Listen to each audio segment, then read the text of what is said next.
What's up, everybody? Welcome back to another session of Sports Talk 49, live and always exclusive here on anywhere where you can listen to podcasts and watch video content on sports or whatever you want to watch it on. Of course, I'm Blake Anthony, your host of that. So let's talk about what we're here. The Overreaction Show. It's back. Football's back. I'm loving it. Ba-da-ba-ba-ba. I'm loving it. Football's back, and we get to talk about all the things that we love to talk about: sports, controversy, trades, injuries, moves, etc., etc.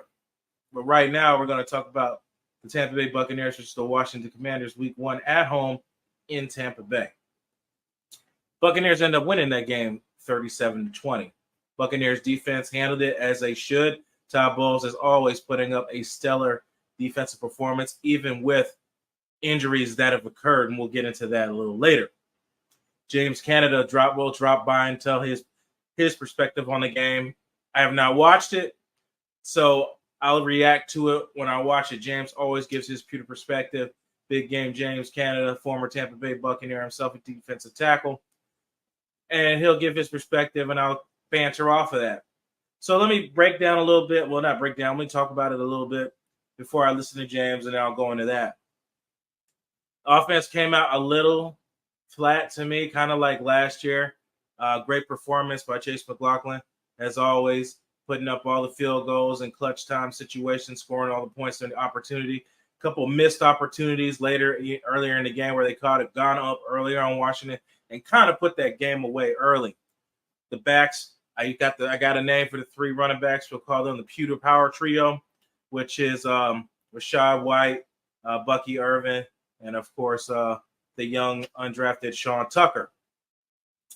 They came out, ran the ball well, passed the ball well, got the ball in space. Baker Mayfield struggled a little bit, was still with his decision-making on where he wanted to go. He really didn't put the ball in harm's way except for the one out route he threw to Trey Palmer on the left sideline. It was kind of late, and the defender got his hand on it. Otherwise than that, he was pretty stellar, scrambling, fighting his way. Offensive line needs big credit because a lot of those times when Baker got out of trouble, it was because the line sustained blocks. They kept their hands on people, so he's able to get away. They didn't give up the interior pocket. The interior pocket has really changed. That's why it gave Baker a chance to run up and get out of the pocket to make plays. There's a lot of things that happen. Of course, you have all these things you want to say great in a win. You got to dissect it here. Todd Bowles handicapped the two-year interior guys out. Logan Hall, Calais Cansey. Got to plug other guys in there, which they did a great job too, especially in short down situations. Struggled to contain the quarterback a little bit. It was nice to see that early, something you can work on with getting to a mobile quarterback like that. So when you got to face that later on in the season, you know kind of how to fare with that later, what kind of packages you put in. I was wrong earlier. I thought KJ Britt got taken out, but for Savassi Dennis, they were subbing him in on third down packets. So they know Britt is more of a rundown guy, and Savassi is more of a finesse side-to-sideline pass protector and coverage, and he can thump a little bit. So I'm glad they're being very versatile. Tyke Smith, all these guys moved around. There's so many intangible pieces in this game. Todd Bowles did a great job moving around and finding, filling the holes when he needed to, and calling the right blitzes and schemes when he needed to, as he always does. That's why it's always a top 10 defense. The offense was always lackluster. What did I always say last year? You score over 23 points, you'll win a game. You hold a team under 23 points, you'll win the game. I think that's still the average. I'll double check later. But you held a team, it was almost under 20 points till the very end, garbage time, and you scored over it. Hence a win. Remember that recipe later on when we talk about that all year long. So right now, let's listen to James and see what James has to say in this situation.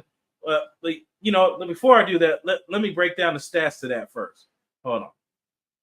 So with the stats to that game, of course, I said 30-27. Jaden Daniels, 17 for 24, 184. Didn't get over 200 yards passing. Baker Mayfield is stellar, only 6 incompletions, 24 for 32, 89, 4 touchdown passes. Jaden Daniels led the Commanders in rushing, 16 carries for 88 yards and 2 rushing touchdowns. Bucky Irving led the day, 9 carries, 62 yards.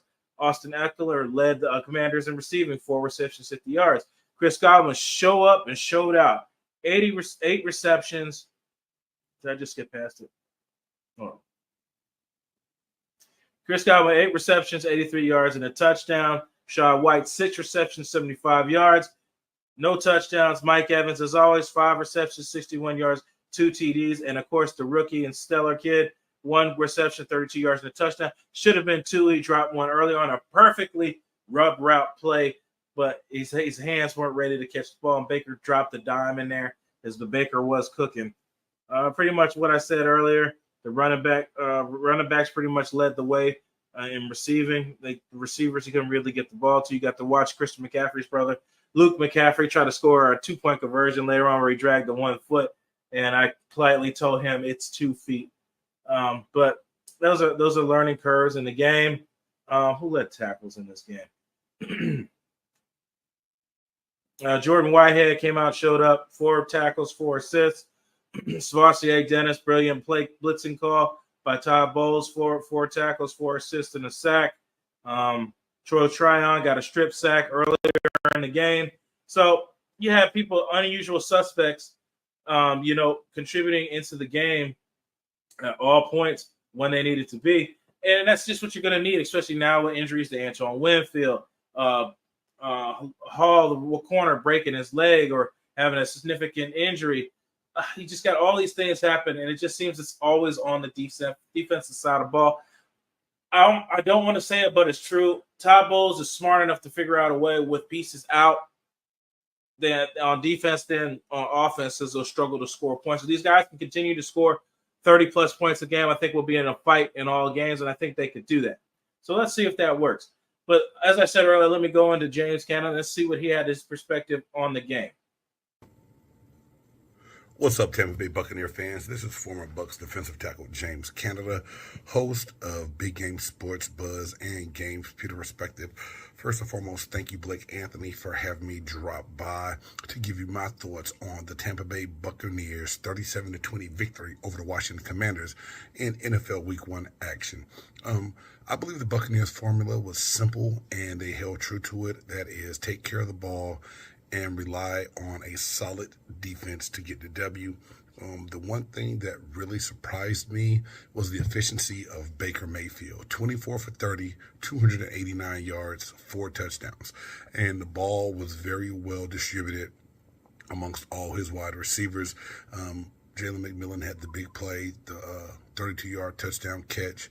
I want to see him get a couple more catches, but to pass the ball around the way Baker Mayfield did, to make sure, Mike had his catches, Chris Godwin had his catches, and Palmer and everyone else. So very, very surprised at the efficiency of Baker Mayfield. Bucky Irvin with 62 yards rushing on the amount of carries that he had. I believe that he is going to be a very good back and a good complement to Rashad White, and then that defense playing the way it did. But Blake, you and I both have talked about it before, and you brought it up in our preseason show with the Buccaneers.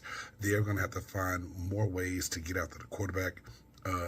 Jaden Daniels, the rookie out of LSU for Washington, didn't have a great game, but it wasn't a bad game. And I know some of those yards that he had was late in the game once the game was already over, but nevertheless, in that situation, you have to make sure that you close the game out. The defense is going to have to find a way to get more pressure on opposing quarterbacks as the competition is just going to get better as things keep going. So that's one thing I still took away from this, that there was still a lack of pass rush throughout the game, and also Baker Mayfield's efficiency really did surprise me. And something else that I knew would be better with the draft pick of Barton in the first round, the O-line's protection and movement was not bad at all. They were able to protect Baker Mayfield.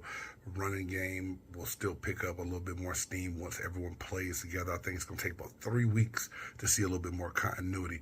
But overall, the Buccaneers win a game they should win, but Baker Mayfield did look a lot more dominant than I think people would have ever tried to give him credit for in Week 1, and we have to see how they're going to look in Week 2. But needless to say, I will take the dub, and I'm happy about that. Hey, y'all make sure y'all keep tuning in to Sports Talk 49 with Blake Anthony. Blake Anthony, I appreciate you, brother. Have a good one. Peace. Always love Jay's perspective, man. We agree on a lot. We're both, former defensive guys. So we tend to think a lot alike, especially when it comes to pressure and things like that. Because if you can protect the quarterback and you can get after the quarterback, you tend to win games like that. Of course, you can have other little pieces in there, but you can do that. But yeah, it's still the same. I would have liked to see Jose Ramirez in there. I would have liked to see Marquise watch some younger legs chasing after Jaden Daniels when he decided to get mobile.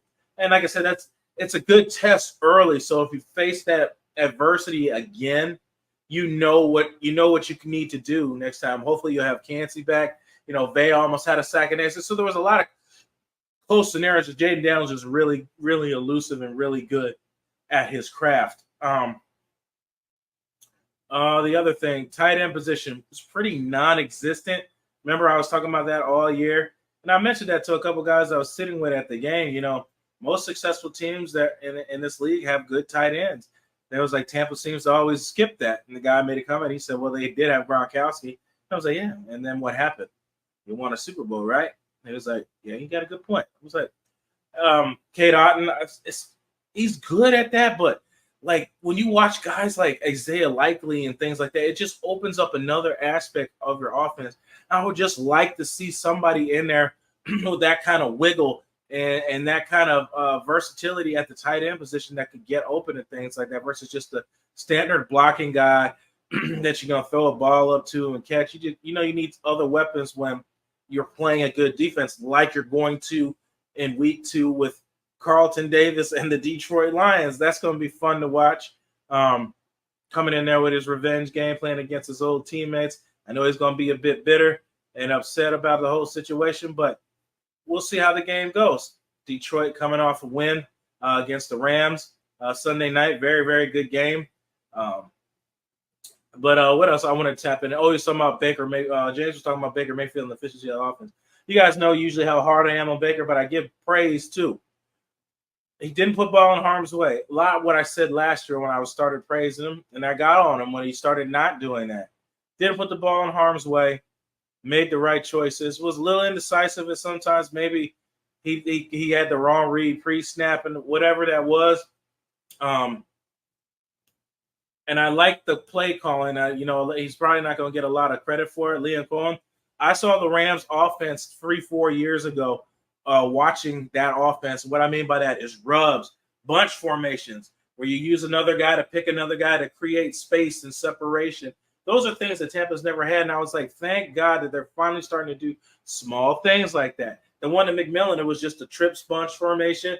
The 2 guys run in breaking routes. The 3rd guy comes under, and you're forced to enter in an inside defender to have to go over or under those guys to get to it, but he couldn't.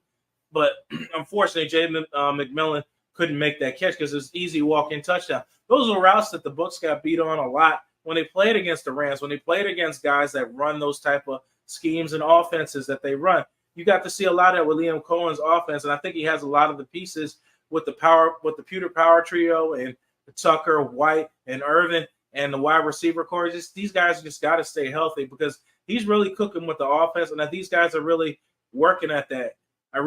Everything I saw Chris Godwin catch, those were Cooper Kupp routes. The motion, the come back and throw it back, the flare to the sidelines. Those were all things you saw Cooper Kupp do when the Rams just had that stellar offense those years ago with Matthew Stafford and company. So, or even not golf, but Matthew Stafford and company and stuff like that. That's a lot of the offense you saw there, and hopefully you'll see a lot of that. The Lions are going to try to work their way, watch the tape, try to figure out ways to stop that.